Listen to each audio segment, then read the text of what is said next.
All right, thank you all for being here, taking the time to talk about your grant application journeys.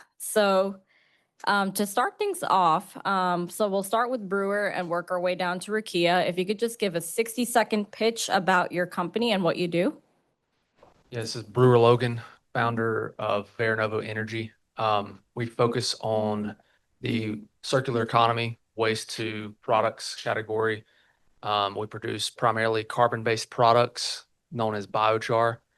It's the highest carbon content in the biochar markets. But we also produce the technology that scales it. So we manufacture pyrolytic conversion technology as well. Hi, my name's Trevor Ham. I'm the co-founder and chief science officer of Atlantic Fish Co. We're a cultivated seafood company, so we make fish meat by growing muscle cells and fat cells in bioreactors. We have two products. We have a fish nugget and a fish fillet. We have a proprietary platform technology for growing muscle cells in suspension. So we have a way to expand fish muscle cells in bioreactors. So we license that as well to other companies. We've had just grant wise, a USDA SBIR, an NSF SBIR, NC IDEA seed, and then the NC Biotech loan. So if anybody is curious about any of those or wants to know like what our experience was getting those and applying for those, I'm happy to share more or talk later. Good morning. My name is Rukiyah Van Dross, and my company is Claradele Pharmaceuticals. We are a startup biotechnology company that was founded in 2020 by myself. And what we're focused on is the development of a technology to treat melanoma. Specifically, our agent directly kills cancer cells, and it also stimulates immune cells to infiltrate cancer. And so our goal is to develop this therapeutic to provide safe and effective treatment options for patients with cancer. We're specifically focused on melanoma patients who have stage 3 or stage 4 metastatic melanoma. And this is unfortunately the most deadly form of skin cancer. In terms of funding that I've received, flash grants, TRGs from NCBC, also the One NC program, funding from there, STTR from the National Cancer Institute, NC Innovation, and a few others. So if you're interested in those programs, I'll be glad to speak with you about it. And Brewer, could you remind us of what grants you have received? Yes, we received the micro, rural, and seed from NC IDEA. We received a federal USDA grant, Wood Innovations grant, and then we've received a couple smaller grants that are local to our community.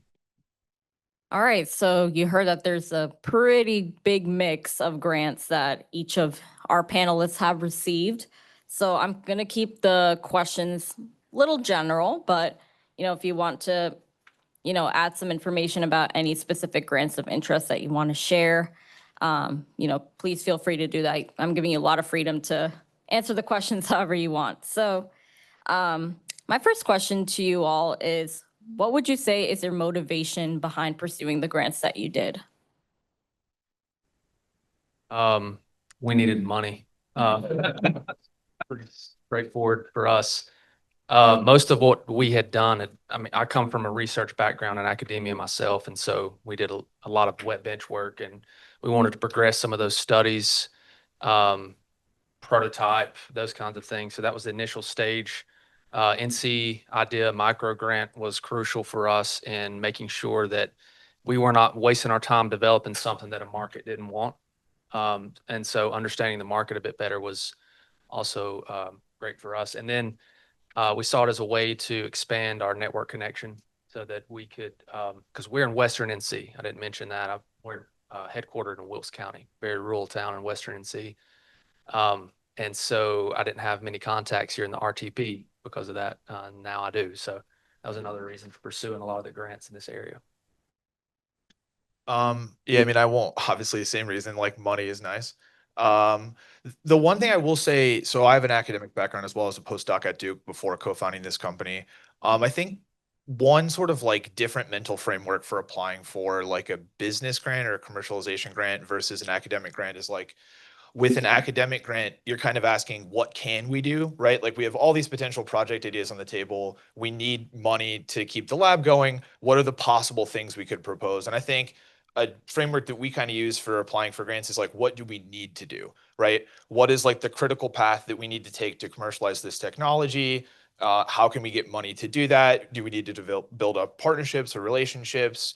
Do we need to set ourselves up? Like what milestones do we need to get for bringing on venture capital, those kinds of things. So for us, it was really sitting down and thinking about what do we need to do, right? We need to develop products, we need to develop our technology, and like where do those projects, those things that we need to do fit into different potential funding mechanisms. So that's kind of the framework that we use to decide like what to apply for, because there's a million different things you can apply for. And there's a big opportunity cost of like actually making the application and submitting it. So we tried to really think about, what we need to do. So I'll go 3 for 3 here. We needed the money. And specifically, the way that I've applied for funding is based on the stage of my company's development and the stage of the product's development.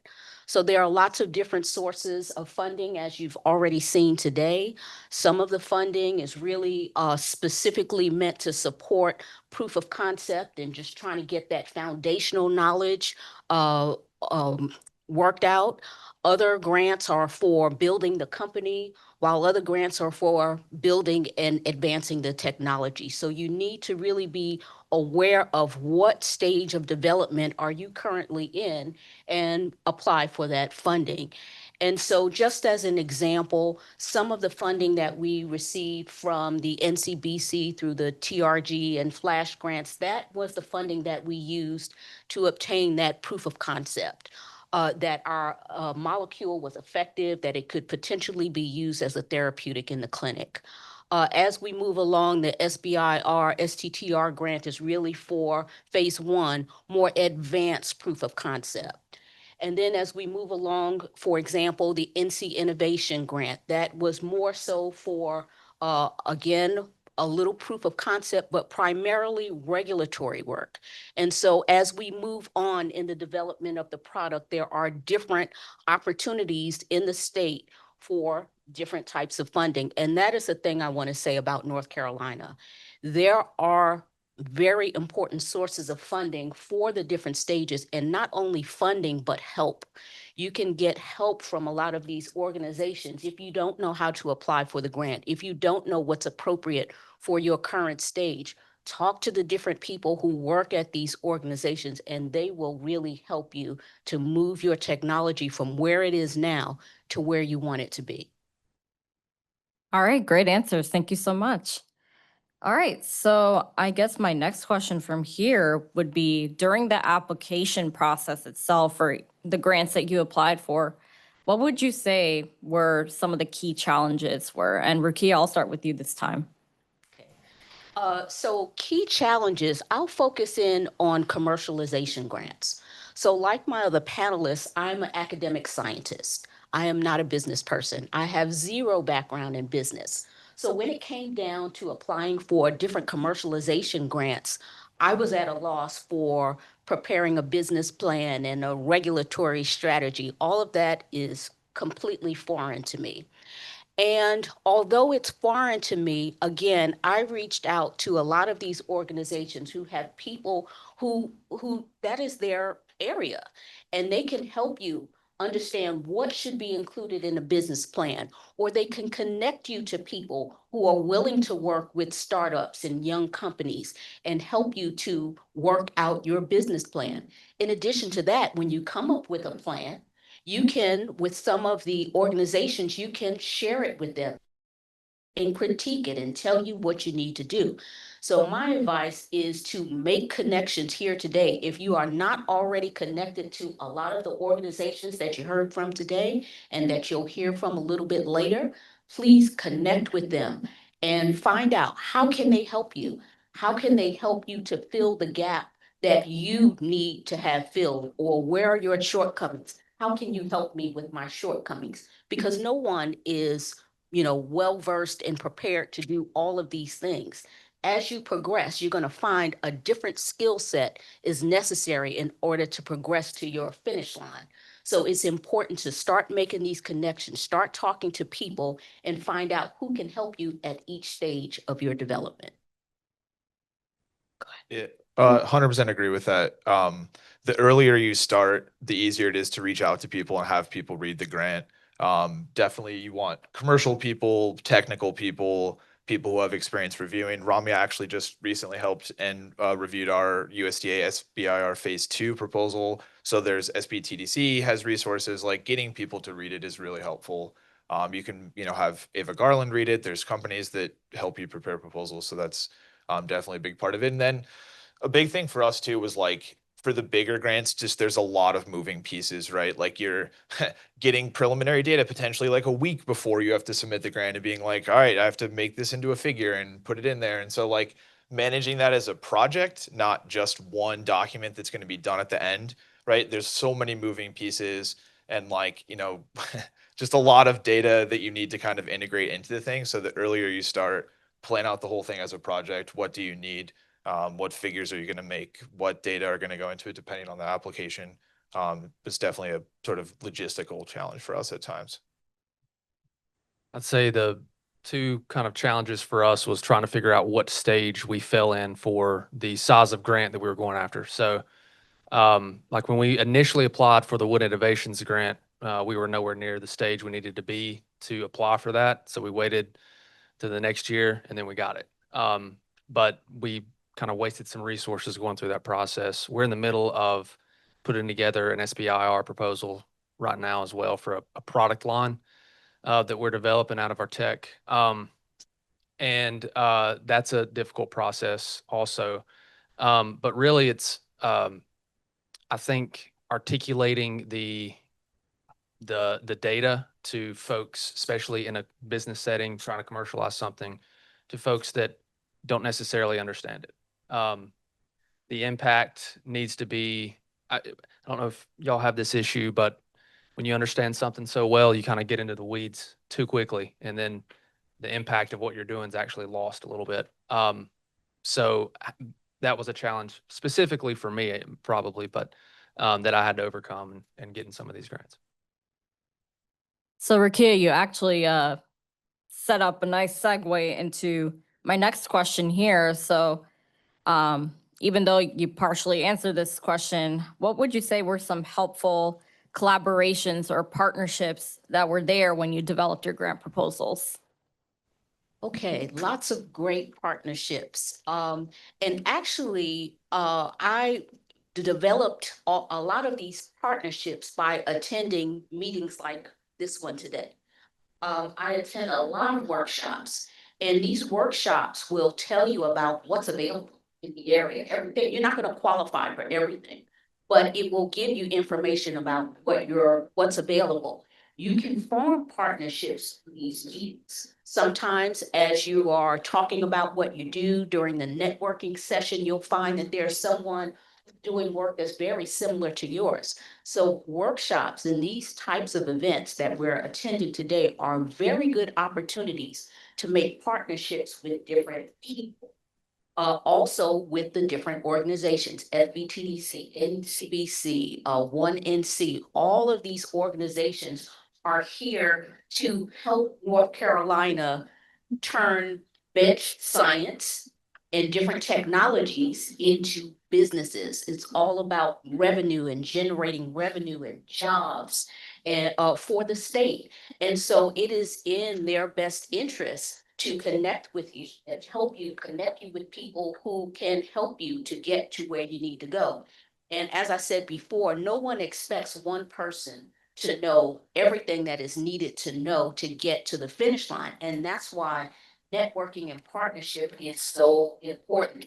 You're going to be connecting with people who are doing that thing that you need for a living. There's no way that you would have the connections and the relationships that a person who is a specialist in that topic, there's no way that you would have that. And so by connecting and just, stay in your lane, let other people help you.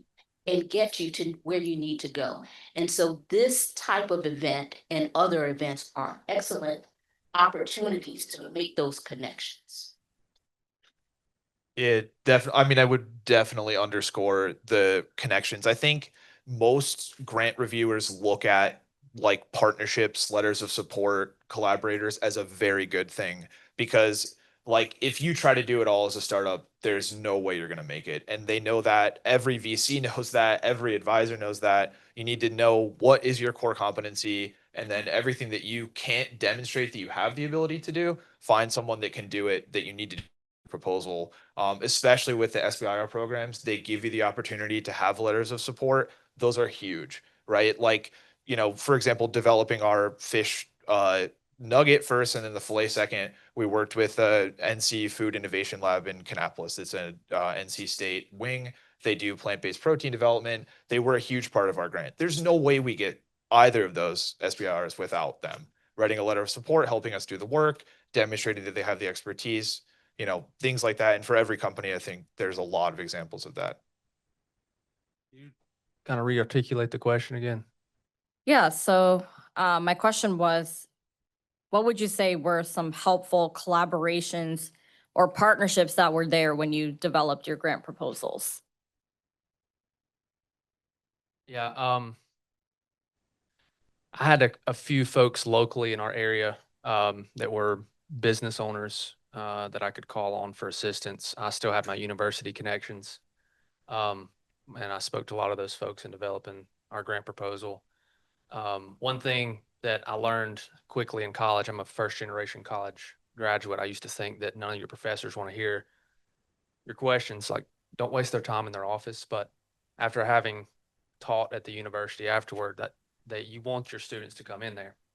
And so I learned quickly not to be afraid to reach out for some support. And so honestly, university connections and then individual business owners. All right, so moving on to the next question here. So I'll change up the order a little bit. We can start with Trevor, then Brewer, then Rukiyah. So my next question for all of you is, what would you say were some keys to success when you applied for the grants that you did? First, you have to get lucky. I mean, like, there's a lot of good applications that don't get funded in every single grant mechanism and every single cycle. So, like, be prepared for that and be ready to resubmit, like, and don't feel bad about not getting it. You know, it's not like Lee was saying, it's like, you know, single digit percentages of grants that get awarded. It's not like there's only 5% good grants. There's a lot of good grants. So that'd be one thing, is just be patient and understand that luck is a decent part of the process. So you need a lot of shots on goal. The other one would definitely be to start as early as you reasonably can. But at the same time, like, don't leave time on the table. You know, I don't know why you would submit like a month early when you could spend that month making your proposal better. So like, don't wait till the last minute, but don't like leave work, data that you could collect, ideas that you could think of on the table. And then also, a big one is reach out to the people who award the grants early and talk to them and build a relationship with them, especially again at NSF and USDA and a lot of other programs. The program officers have a lot of say in who gets the grants. They have a job to do, and they are very happy to tell you what kinds of things they like, what they don't like, what they want to fund, what they like to see in your application. You know, especially for our NSF, we submitted it once, didn't get it, resubmitted it, and got on the second time. So that, you know, dialogue in between the first and second submissions was huge. But, you know, every single program manager, I think, is more than happy. NSF does webinars, but like, reach out to them individually and just hear their thoughts on what they like and what they don't like. Every grant is different. Every program officer is different. Things change over time as political priorities change. So I think that was a huge thing for us, is just having those relationships and hearing. They will just tell you, we don't like this, we do like this, please put this in your grant. So that stuff can be really helpful. Yeah, same thing on the last note you made, is talk to the folks that wrote the RFP and the ones that would be reviewing it. I've actually written grants for some other businesses that have gotten, you know, hundreds of thousands of dollars out of those grants I wrote for them. And when we have our initial discovery meeting, that's the first thing I say is, let's set up a meeting with the grant review team, talk through what they're wanting. I used to work in industry and doing clinical diagnostics, and we had like this technical sales process, and having that position, being a salesperson, you got to create the relationships with the folks you're wanting to buy your product, or the folks basically the same deal wanting to give you money. So that was probably the key thing to our success. So I agree with everything that has been said here. There's very important points. I like to boil it all down to the 3 Ps. For me, the 3 Ps are planning, persistence, and prayer. Okay, so planning, you've heard a lot about that. You need to plan. Don't wait till the last minute to start grant writing. If you need to set up time on your calendar every week to start writing, reading and writing, to get that grant ready for its deadline, do that. Talk to the program officers, very, very important. So everything that you can do to plan ahead to get a strong submission in, of course, is going to help you. Persistence. Persistence is very important, as we heard. You're not going to get the grant all the time, okay? The grants are hard to get. There are a lot of people out there trying to get grants, and you just need to be persistent. If you don't get it, don't take it personally. Just keep on going, try, apply again until you get it. And for me, prayer is very important. When you get that summary statement, reviewer 1 says, it's excellent. This is groundbreaking work. Reviewer 2 says, we need to get this into patients' hands. And reviewer 3 says, terrible. They didn't address this. They didn't address that. For me, I need prayer to know that, again, this is not personal. Maybe if I look at this review in 2 days, maybe some of what reviewer said, 3 said will make a little more sense. And that you just have to keep trying. You have to keep going. You have to be persistent. And that's what prayer for me helps me to do. It helps me to know that it's going to be okay. It's not the end of the world. Try again and it'll happen for you. And that's exactly what has been my case. Try and try again. Yeah, persistence is definitely important when applying for these grants. And, I've seen my fair share of clients who have come to me and said, oh, 2 out of 3 reviewers gave me great comments, but the one reviewer said this was terrible. So I know, how that must have felt for you. It must have been frustrating. You probably did not agree with the negative review. So, definitely just understanding that it's not the end of the road for you, and that there is a way to, reapply and respond to the feedback. That's very important to keep in mind. So, all right. One question that I do have is about kind of managing that transition between when you got the grant and when you executed that project. So what was that transition like for all of you? We'll start with you, Trevor. Oh God. So for the NSF, if anyone has gotten an SBIR in the last 12 to 18 months, this is going to be a very familiar story. We submitted our NSF SBIR phase 1 in September of last year, and the start date is today. So we're done with the project at this point. Like, that was a whole year. So like that was an interesting transition of like, that took a long time. So that required a lot of patience. And so that transition is just like figuring out what we can still do on that project. I mean, we're not really done, but like we had a whole year to work on it. So figuring out what we can still do on that project, and then what we can do in terms of like setting ourselves up for a phase 2. So that would, I guess, be my sort of overall thing, is like, you're always moving so fast as a small business, and some grants like kind of fit that, and the teams move really quickly, and you get the money quickly, and you can deploy it quickly, and then like do your final reports and stuff. Some take a really long time. So like, you always need to be thinking about how the funding fits into your long-term roadmap. Like, you get the money, you need to deploy it quickly and effectively, and you need to immediately be thinking about what is the next thing that comes, right? If it's raising a round of venture capital with the data that you're going to get from the project, if it's submitting a phase 2 or some, a seed grant, if you just had a micro grant or something like that. So, I think as soon as you get it, like, you feel good for like 10 minutes, and then you realize all the stuff you have to do, and you just immediately start thinking about the next thing. At least that's been my experience. You can go, Brewer. Yeah. Yeah, so same kind of deal. Whenever you submit something for a grant, it always takes longer to hear back from it than what you hope it would. Sometimes things change, especially like in the stage we are right now, things are changing by the week. Generally for the better, just more in our pipeline, more moving forward.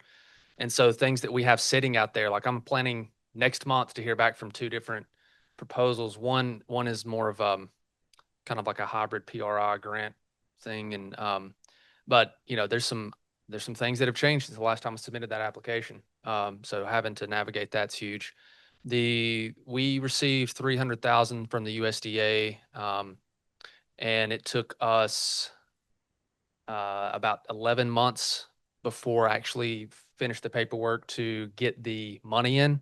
Part of that is because I had to finish things on my end. It wasn't necessarily their piece. And you know, that's just part of it as well as things progress between application.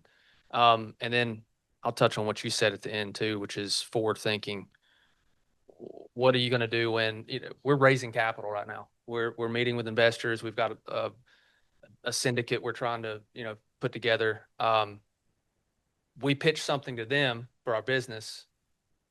Our financials, everything are made as though we don't have any of these grant funds yet, which could completely change the narrative for them if those were to get through. And so it's just keeping that open line of communication and continually trying to manage that while also being in my position, doing work in the lab, being at our facility site, and then also having all these other customer meetings that we're having to do. So it's just a lot between, yeah. So I agree. I don't have much more to add to that, but just to say that when it comes in, when you receive your notice of award, now it's time to get cracking. You have to get working, you have to get everything organized, you have to get all of your personnel on board, and just get everything well organized so that you can move smoothly through what you propose to do. It's all great advice. Thank you. All right. So I guess one more question that I will ask here, and Brewer, you kind of already answered that, but now that you have received the grants that you did, what are the next steps in your journey, whether that's raising additional capital or anything else like that? So Rukiyah, we'll start with you this time. Okay.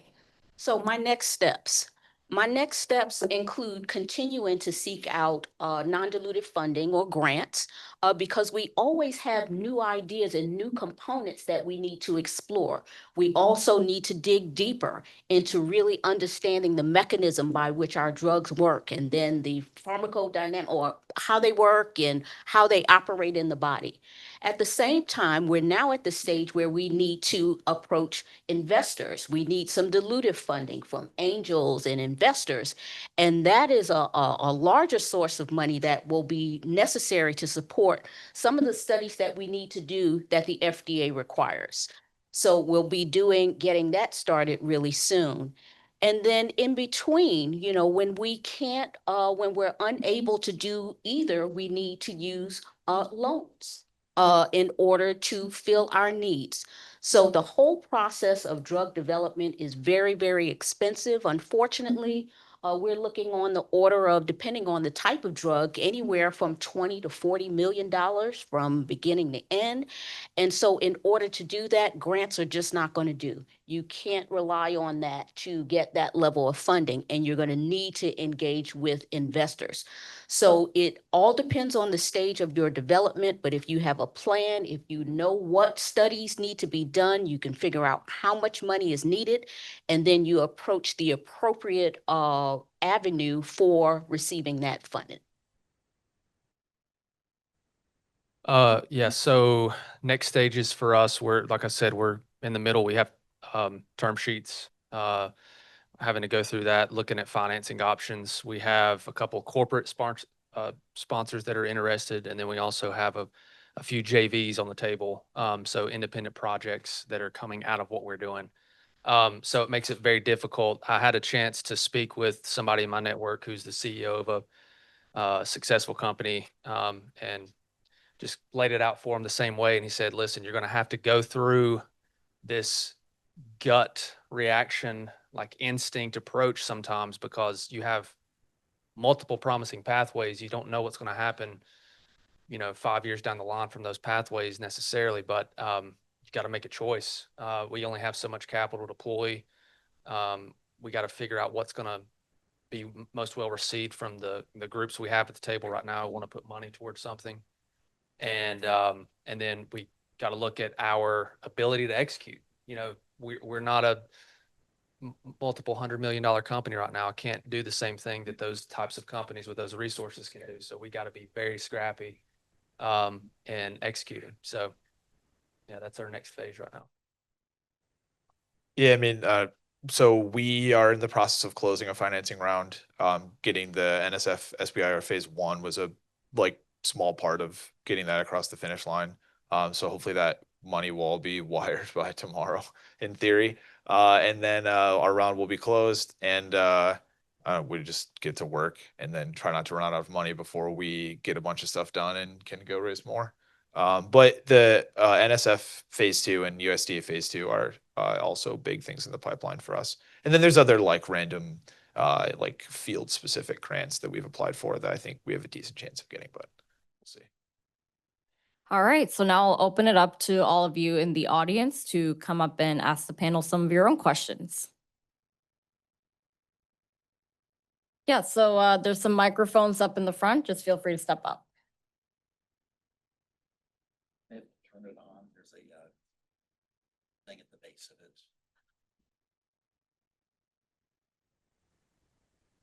I can speak locally, but thanks so much for the great presentation. I'm Dr. Shakira Grant, and I'm a former faculty member and academic also at UNC Chapel Hill.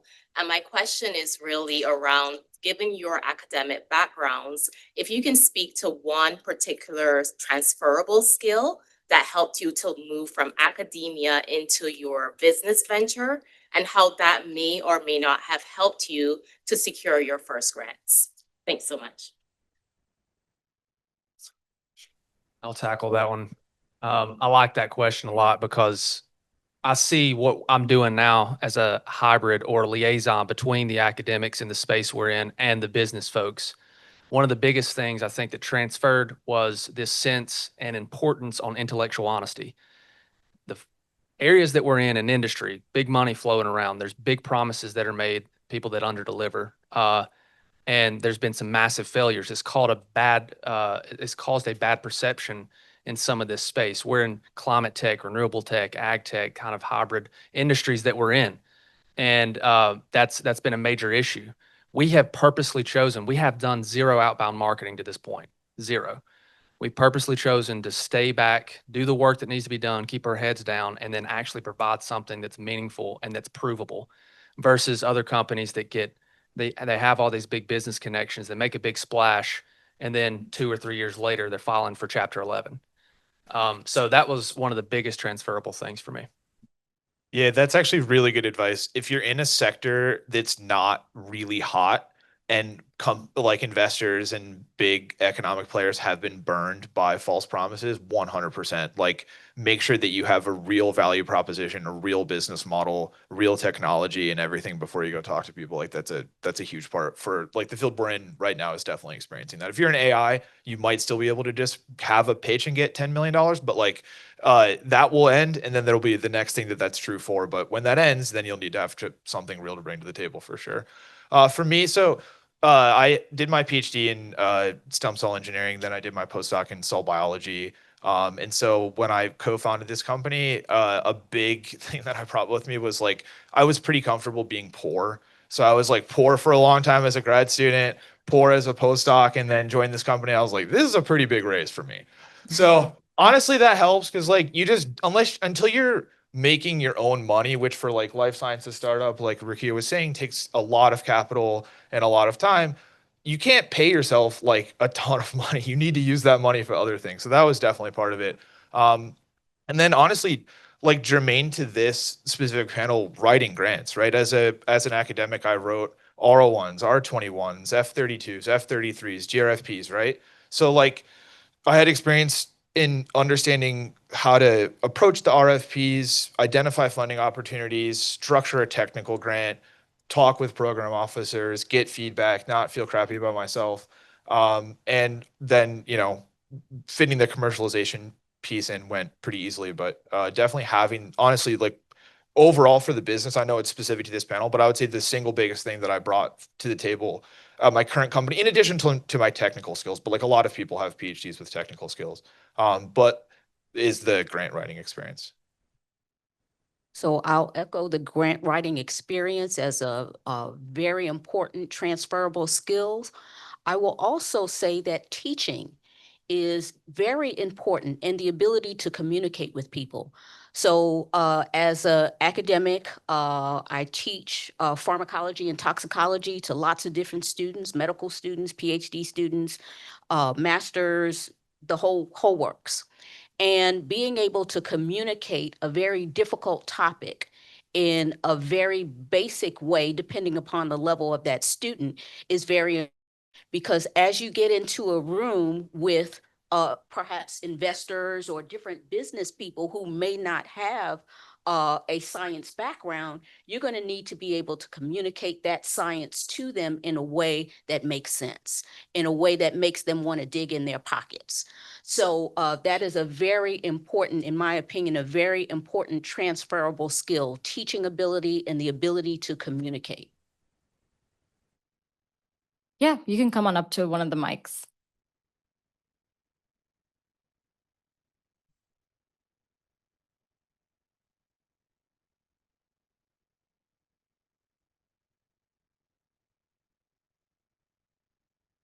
You've talked around it and near it, but I want to ask the more specific question about cash flowing your businesses or managing the money, because you talked a lot about the grants can take a long time. You know, if you're employing people, besides Trevor being able to live on almost nothing because he was used to it, you know, how do you make the business end work in the very early term of the business before you get some of this funding? And then the second part of my question, if you can address it, is how did you handle the accounting for the grants? Because that is a bit different from just normal accounting sometimes. Yeah. I'll actually jump in real quick because so we can definitely talk afterwards. Very specifically for NSF, like once you start your phase one, if you're gonna do a phase two, you will get audited. You can be audited for other grants as well, but you absolutely have to prepare for that. So we use QuickBooks. But like we didn't before we got the NSF phase one, and now we do. So before that, just a spreadsheet. Now we use QuickBooks, but like you have to be prepared to be compliant for sure. Because you don't want to like have an unforced error and not be ready to receive the phase two. And then just in terms of like paying, well, I do have employees to pay. So like it's not like we're operating on no money just because I'm willing to not have a lot of money. But so before we got any grants, we got into an accelerator program. We did the IndieBio program. So that was a pretty big investment. It was like 450K, I think, that we started the company with. And then we did like rolling safe notes, basically. That was sort of how we raised our pre-seed round. So we've always had a pretty good cash flow just from those rolling safe notes. Angels are really nice. A lot of our investment has been angels, other smaller grants is too, NC Idea, the NC Biotech loan program as well helped us. So we never, to this point, have not run out of money because we had that initial capital and we've always kind of stayed ahead of our burn rate. That's not like a really abstract answer. That's kind of a specific, like that might not be applicable. So that's the best answer I have to the question. I'll tell you from the early stage with us, I kind of had the poor route as well through academics. Then I moved to commercial and did well. And then while we were first starting out, I basically funded everything that we were doing. And then I went backwards again. So, now that the company's going, I'm not taking the same salary I used to take, working for a big commercial company. So same deal. We've really had to focus in. I have an accountant who, she was the CFO of a company, was the one that did the paperwork to take it public, very aware of startups, raising money, that kind of thing. So been extremely helpful for us. And then I also have a wife and 3 kids, so I can't go off of nothing. My wife works, she does well also, but we had an angel investor come on board, local one that believed in what we were doing, wanted to see community impact even beyond seeing massive returns from the scale of the company. So networking through that group of angels was definitely beneficial for us. And now we're at the stage where we need some significant capital to move forward and actually deploy some of these facilities that are on the docket. So this is a combination where partial investment in us, partial capital in a co-owned project or a solely owned project by a client of ours, for example. So for pharmaceutical development, we have a very long runway. And so fortunately, at this point, we don't need many people at this point with boots on the ground, but what we do need are specialists, people who have specific expertise in getting the drug to the finish line. And a lot of those, that help has come through fractional arrangements where there may be a fractional CEO and take shares instead of actual cash at this point. Or if there's an opportunity on a grant to put some of those specialists, some of those people with the expertise on a grant, you can do that with an SBIR, STTR, and that can fund some people. And so it's just been, that's how we have so far been financing some things on a road that is very, very long, working with people who understand what pharmaceutical development is, and they're willing to, they've seen your science and they're willing to invest their time in exchange for shares. All right, we have time for one final question. Yeah, go ahead. Very insightful. So my name is Avinash here, and I have two questions really related to the earlier questions. So one is, I spent 30 plus years in the agricultural industry, business, mostly internationally. So recently, one of my friends who is a professor at University of Charlotte, I think he's working on a motor technology. And he asked me whether could I help him write mission, vision, and strategy. So he's taking a big risk, asking someone who doesn't know about the technology as such, and I'm helping him writing those things. So my first question to you, I think you all came from academia, and you mentioned that being in academia helped really you to write those grants and those proposals. So having someone look at your proposals, like non-technical part of the proposal from a different perspective, is that a big gamble my friend is taking, or is it something useful? That's my first question. And my second question was about the angel investors and the venture capital or early seed funding outside grants. What has been your experience? Or rather, I would like to understand how do you go about it when you know nothing? Thank you. Okay. Okay, so first question was about, first question was about, remind me. Not a subject matter specialist. Oh, okay, yes. That's actually a great idea because your study section or your grant review panel is not going to be made up of only specialists. They're going to be specialists, they're going to be scientists, they're going to be business people, depending upon what grant there is that you're applying for. So you're going to have a very diverse committee that's going to review your grant. So it is a great idea to have someone outside of the field to review it to make sure that it's not too technical. In doing some customer discovery, one of the people that I spoke to was talking about participating in as an investor, and how scientists come in and they give their pitch. And what this person told me is, I can always tell when the person who's giving the pitch is a scientist, because they talk about all of these details, not realizing that the audience is made up of people who are not scientists.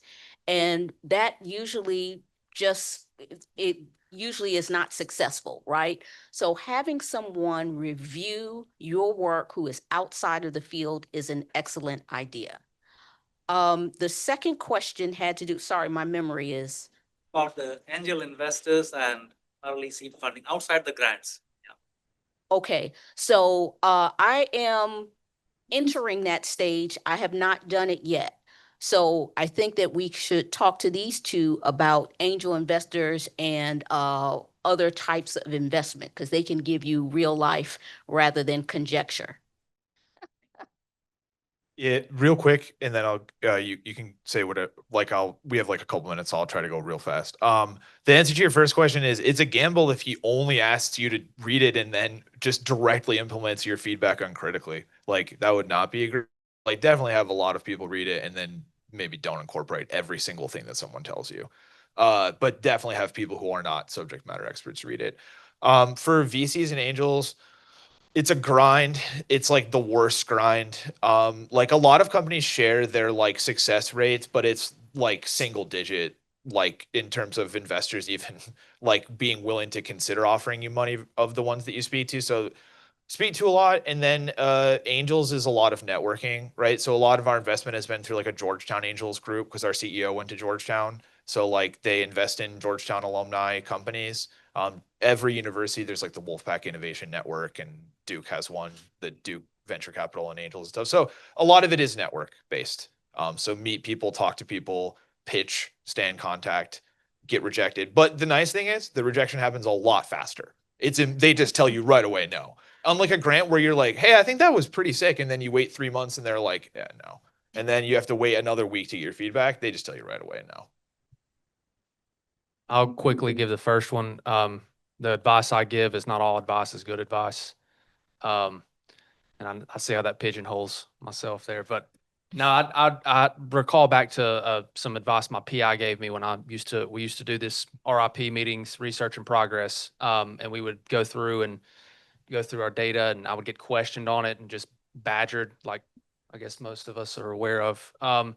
And he took me into his office and said, listen, if you've got something that you know better than anyone else, go back at them and, explain what's going on. So that was the only thing that I give to people trying to start a company is like, don't take every person's advice, because then you move laterally the whole time, never forward.